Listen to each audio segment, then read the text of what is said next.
एक है, लोक शिक्षण संचालनालय मध्य प्रदेश की तरफ से 2/9/2024 को आदेश जारी किया गया।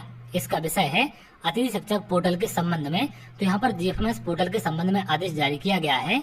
अब इसमें नए अभ्यर्थियों की ज्वाइनिंग प्रक्रिया को लेकर इसके साथ साथ जो पुराने गेस्ट टीचर हैं जो किसी कारण से ज्वाइनिंग नहीं ले पाए थे उन सब के संबंध में आदेश जारी किया गया है और उन सब की प्रक्रिया के बारे में जानकारी दी गई है। तो इसके बारे में एक एक करके आगे हम बात करेंगे। अगर आप यहाँ देखें, संदर्भित पत्र में अतिथि शिक्षकों के स्कोर कार्ड में संशोधन एवं दिनांक 28/8/2024 से शेष रिक्तियों के विरुद्ध आवेदकों हेतु साला विकल्प चयन की कार्रवाई प्रारंभ करने हेतु अनुरोध किया गया था, किंतु उक्त कार्रवाई आज दिनांक तक आरंभ नहीं हो सकी।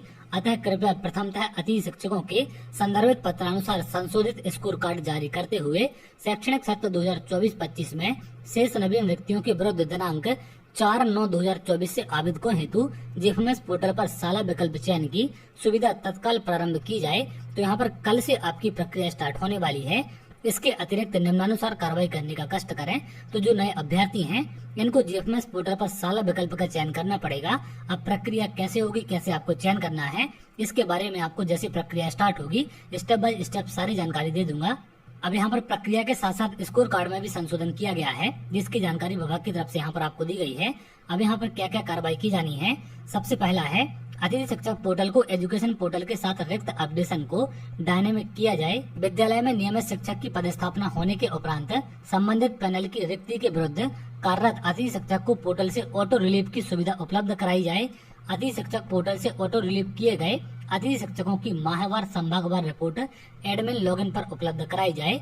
पूर्व सत्र में कार्यरत अतिथि शिक्षक जिनकी पोर्टल पर किसी कारणवश ज्वाइनिंग नहीं हो सकी है ऐसे आवेदकों को चॉइस फिलिंग का मौका दिया जाए। तो जो पहले से गेस्ट टीचर कार्यरत हैं अगर किसी कारण से ये लोग ज्वाइनिंग नहीं ले पाए हैं तो इनको दोबारा से चॉइस फिलिंग का यहाँ पर मौका दिया जाएगा। साला विकल्प चयन में पत्र क्रमांक यहाँ पर दिया गया है। दिनांक 4/7/2019 की कणिका 3.1.2 के अंतर्गत आने वाले आवेदकों को अवसर नहीं दिया जाए।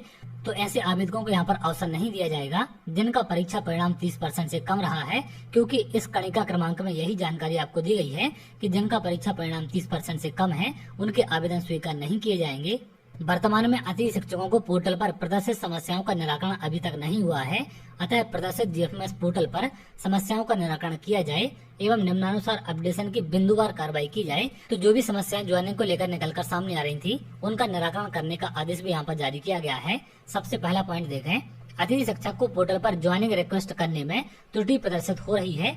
तो ऐसे गेस्ट टीचर जो ज्वाइनिंग रिक्वेस्ट नहीं कर पा रहे थे या उनकी ज्वाइनिंग रिक्वेस्ट भेजने में वहाँ पर कोई एरर दिखा रहा था, एग्जाम्पल यहाँ पर दिया गया है। जैसे आपका यूजर नेम यहाँ पर ये दिया है, डाइस कोड ये है, मैं माह अप्रैल तक कार्य किया है, किंतु पोर्टल पर मैसेज प्रदर्शित हो रहा है कि आपको सत्र 2024-25 में ज्वाइनिंग की अनुमति नहीं है। तो ऐसे लोगों का भी यहाँ पर निराकरण किया जाएगा जिन्होंने पहले काम किया है लेकिन उनके पोर्टल पर लिखा आ रहा है कि आपने पिछले सत्र में काम नहीं किया।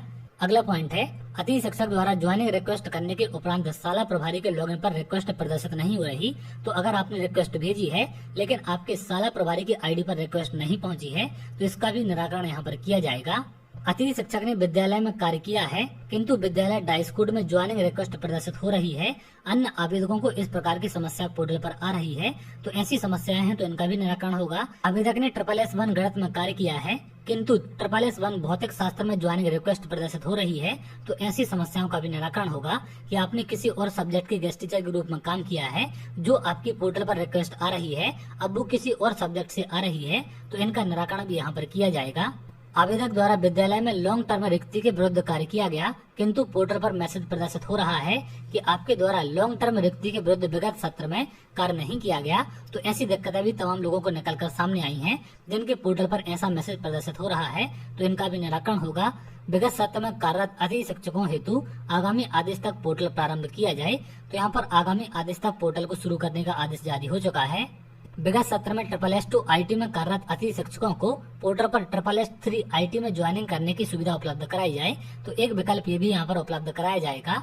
अतिथि शिक्षक को eKYC करने में तकनीकी त्रुटि प्राप्त हो रही है जबकि आवेदक द्वारा eKYC की जा रही है।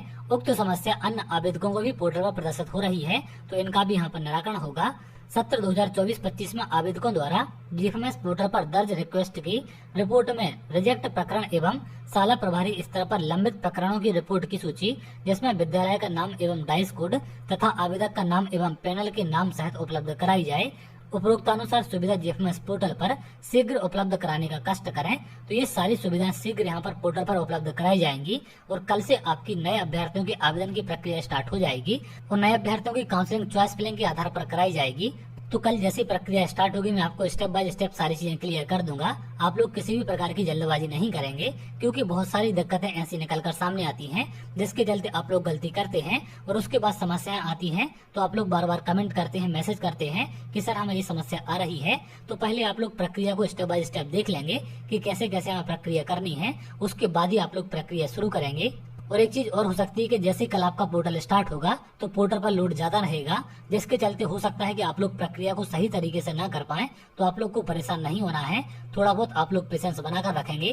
तो चलिए कल जैसे प्रक्रिया स्टार्ट होगी मैं आपको सारी चीजें अपडेट कर दूंगा। अगर आप ऐसी जानकारी चाहते हैं तो हमारे चैनल के साथ जुड़ सकते हैं जिससे और भी इम्पोर्टेंट अपडेट आपको मिल सके। बहुत जल्द अगले वीडियो मिलेंगे, तब तक के लिए बहुत बहुत धन्यवाद।